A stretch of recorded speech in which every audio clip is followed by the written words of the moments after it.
अगर आज तुम इस वीडियो को लास्ट तक देखते हो तो तुम डीमन स्लेयर को एक अलग नजर से देखोगे। ये तुमको डीमंस और डीमन स्लेयर के बीच की लड़ाई की कहानी से हटकर एक इंसान के अंतर्द्वंद की कहानी ज्यादा लगेगी। जैसे ये अलग अलग लोगों की कहानी ना होकर एक इंसान की कहानी हो। जैसे तुम्हारे लिए डिसीजन कैसे तुम्हारा फ्यूचर चेंज करते हैं, ये उसी की कहानी है। क्या होगा अगर बोला जाए कि अकाजा तांजीरो और तांजीरो अकाजा बन सकता था। तांजीरो के पास उसका पूरा परिवार था, एक पिता, एक माँ, एक भाई, एक बहन। ये परिवार एक साथ बहुत खुश था। वो अपनी जिंदगी एक नॉर्मल फैमिली की तरह बिताते थे। तो दूसरी ओर अकाजा यानी हाकुची के पास परिवार के नाम पर बस उसके एक बीमार पिता थे। यही उसका परिवार, उसकी दुनिया थे। इसलिए दुनिया उनके बारे में क्या बोलती है, अकाजा को इससे कोई फर्क नहीं पड़ता था। पैदा होने के साथ ही अकाजा आम बच्चों के जैसा नहीं था। वो पिता से बहुत प्यार करता था, इसलिए उनकी दवाइयाँ, उनके इलाज के लिए उसने चोरी करना शुरू कर दिया, क्योंकि समाज के पास उन दोनों को देने के लिए कुछ भी नहीं था। लेकिन जब अकाजा चोरी करता, पकड़ा जाता तो लोग उसे बहुत मारते, उसके शरीर पर निशान बना दिए जाते। अकाजा को इससे कोई फर्क नहीं पड़ता था, क्योंकि जहाँ बात प्यार की होती है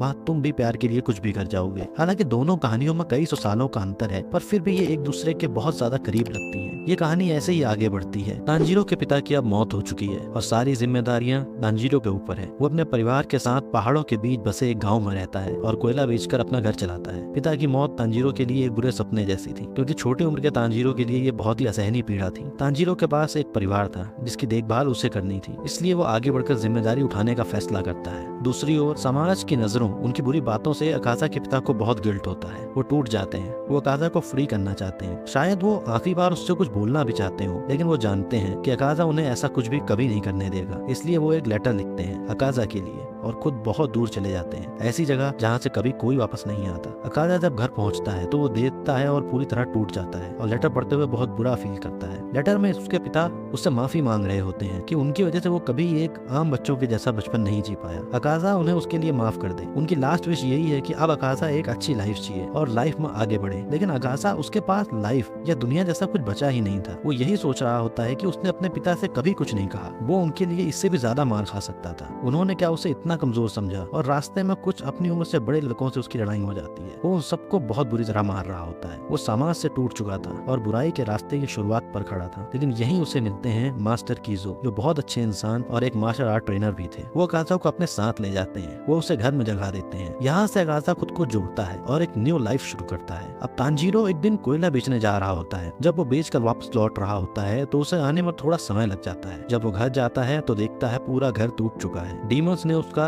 सब कुछ छीन लिया है। उसकी माँ, उसका भाई अब नहीं रहे और बहन नेजुको वो एक डीमन बन चुकी है। इस एक पल में उसका सब कुछ छिन गया। पूरा परिवार उजड़ गया। परिवार के नाम पर उसके पास बस अब एक बहन बची है जो डीमन बन चुकी है। उसे डीमंस पर बहुत गुस्सा आता है। वो हर डीमन को खत्म करने की कसम खाता है। ये कोई नफरत नहीं थी, ये इसलिए था क्योंकि वो नहीं चाहता था कि अब दोबारा कोई उसके जैसे दुख को झेले। वो पूरी तरह टूट चुका होता है, लेकिन उसके पास एक उम्मीद है, उसकी बहन नेजुको। वो उसे ठीक करना चाहता है। यही उसके जीने की वजह बनते हैं और वो अपनी बहन को लेकर गाँव छोड़कर यहाँ वहाँ जाने लगता है ताकि अपनी बहन को सही कर पाए। इस कड़ी में आगे जाकर वो मिलता है डीमन स्लेयर से, यानी गियो से। दूसरी ओर अकाजा की स्टोरी में अकाजा मास्टर कीजो के वहाँ रहने लगता है। यहीं उसकी मुलाकात मास्टर की बीमार बेटी कोयोकी से होती है, जो हमेशा बीमार रहती थी। अकाजा का काम उसकी देखभाल करना था, जो उसके लिए कोई बड़ी बात नहीं थी, क्योंकि बचपन से ही वो अपने पिता की देखभाल कर रहा होता है। यहाँ से अकाजा कोयोकी की देखभाल और मास्टर के साथ ट्रेनिंग करने लगता है। वो कोयोकी की बहुत ज्यादा देखभाल करता है। ऐसा लगता है जैसे उसे कोयोकी से लगाव हो रहा है, या फिर शायद प्यार भी। दिन महीनों में बीतते हैं और फिर साल। अकाजा सब भूल चुका है। उसकी पिछली जिंदगी क्या थी,